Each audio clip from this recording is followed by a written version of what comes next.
Victoria, welcome. I'm really happy to have you here with us today at the Missouri Coalition Against Domestic and Sexual Violence. You've been very involved with our statewide sexual assault response team work as well as local initiatives. And one of the questions that has come up multiple times is, what is the role of an advocate? So maybe tell us just a little bit about who you are and what you do at MOXA. What is MOXA? And then we'll start to kind of explore the topic of what does it mean to be an advocate, especially in Missouri. Great. So like you said, I'm Victoria Pickering. I'm the Director of Advocacy at MOXA, and MOXA is the Metropolitan Organization to Counter Sexual Assault.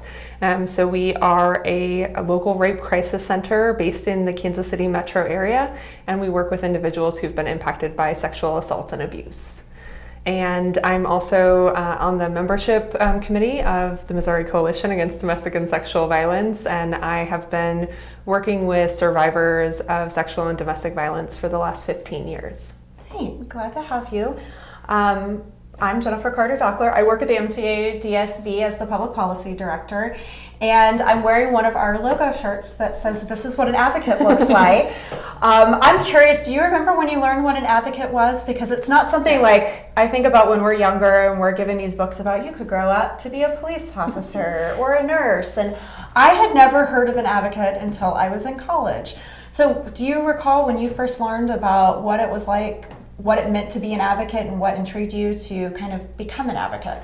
Yes, so I was involved in campus activism when I was in college, and one of those activities that I did was a fundraiser for MOXA, actually. So that's been an organization I've been involved with for a very long time, and as part of the fundraiser we had a staff member come to our campus club and talk about what they do, and that's when I learned about advocacy. I immediately signed up to be a volunteer advocate, and it's all kind of history since then. But I do remember being surprised by what it meant.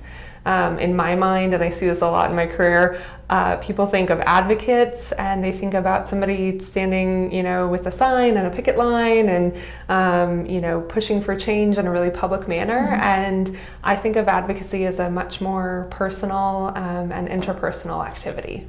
Yeah, I'm glad you brought that up. I know, going to the school of social work, and they talk about this is what it means to be an advocate. There's this bigger context, and then when you get into victim services, we have a really particular meaning. It's oftentimes what we call that staff person who is really providing that one-on-one support and care for somebody who's experienced a crime. And there can be community-based advocates or systems-based advocates that we'll talk about, but MOXA is what we would consider a community-based advocate. Right. But regardless of which entity you're working for, the role of an advocate is to help somebody explore their options, to plan for safety, to really kind of explain what their legal options are. I mean, when you think and what you've learned over time, the role of an advocate, how would you explain it to somebody who maybe either has a preconceived notion or really doesn't understand how does an advocate fit into our community response? Yeah, so I feel like I have a lot of experience explaining what advocacy is and what my job is. So I like to think of it as a navigator. So we know that we're not ever trained on how to be victims of crime, and yet everybody who goes through that experience deserves to have someone on their side who understands systems. So an advocate is the person who is available to support a survivor or to support a family who's experiencing violence and help them navigate these very complex systems that just came into their life through no fault of their own. Exactly. I think people oftentimes have a preconceived notion, whether it's based on what's on television or others, about how systems are going to work, and it can be very helpful to have somebody say, here's actually what our law is, or here's actually what you can expect, or DNA isn't going to be processed in 30 seconds. Right. And so that's such a critical component of somebody being able to answer kind of those very tangible what to expect, as well as those long-term strategies. Right. And I also think that advocates play a really important role in communities and developing community response to sexual assault and other types of crime.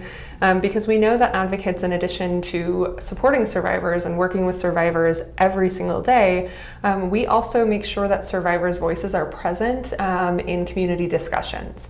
So when I work with my multidisciplinary team in Kansas City, or when I work with the statewide sexual assault response team, my role is to make sure that survivors are getting their needs met from the process. So everybody around the table has an interest in making sure that their agency is represented and their profession is represented, and advocates are also there to make sure that victims are represented.